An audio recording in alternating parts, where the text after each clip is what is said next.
It was nerve-wracking, you know, to be honest with you, because, you know, you go in and then you realize, and you want to be as real as possible, but like you realize you're like, oh man, I got Shia LaBeouf and Brad Pitt up there. You know what I mean? I better not mess it up. Me, you know man, what I mean? You got me up there, right? Yeah, I know. I know. Yeah, you too.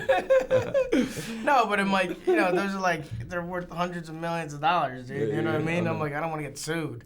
He was great. He was incredible at driving the tank. I mean, he could put it. Everybody else who's driving the tank in this movie, all the other tanks, they're real tankers. You know, trained military. They've driven tanks in war. Mike was completely precise with it. He could hit his mark perfectly. Anything you see the tank do in the film, Mike's driving. It's awesome.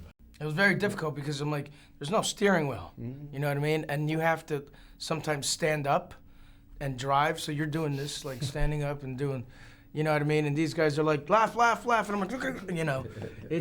I mean, it was like, I'm sure that's how it was with war. I had 6 weeks of training. The guys sometimes had 1 week.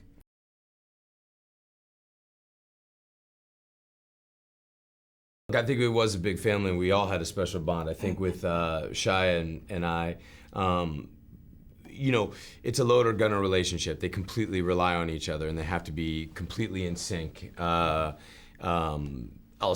the tank doesn't work, else they don't survive. So I think in the script, it was very much written that these guys would be at odds with each other. You have half the tank in the turret. You have half of the turret covered on his side with Bible scripture.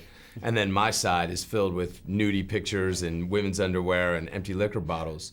But I think Shia and I sort of naturally decided, instead of being at odds with each other, to make the characters extremely close and completely dependent on each other. And it looked, I think it ended up being much more like a mother-son relationship.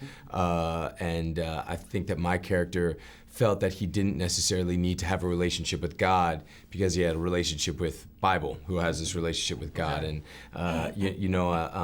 the two characters, I think, are rather than being at odds, are extremely close.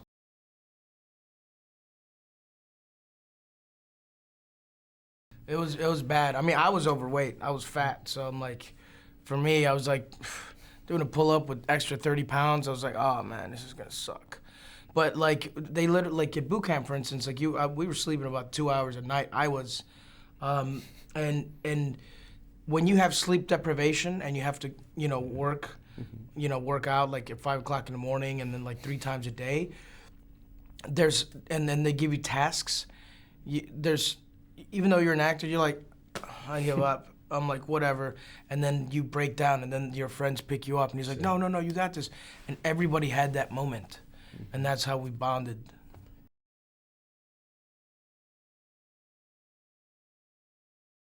Well, yeah. I don't think it was, you know, everybody, like he said, everybody had their moment. That it was designed to make everybody break down, to reach the point where they couldn't go any further. And you know, I think the biggest thing about the pre-production, this entire movie, is it was relentless. I think there's a relentless nature to this movie. It's just about, it's a tank just moving forward through hell. You just take one thing at a time. You know, 3 months of pre-production, fighting every single day, you know, and then at the end of it, you get a boot camp. It was just every day was hard, so it's relentless, it's wearing, it breaks you down. The only way to get through it is each other, is the love that we have for each other. Like Mikey said, when one guy breaks down, you pick him up. And that's what the whole pre-production was geared towards, was getting an intimate knowledge of each other, really knowing each other, becoming really, really close, but also, you know, completely falling apart and failing, and then finally succeeding.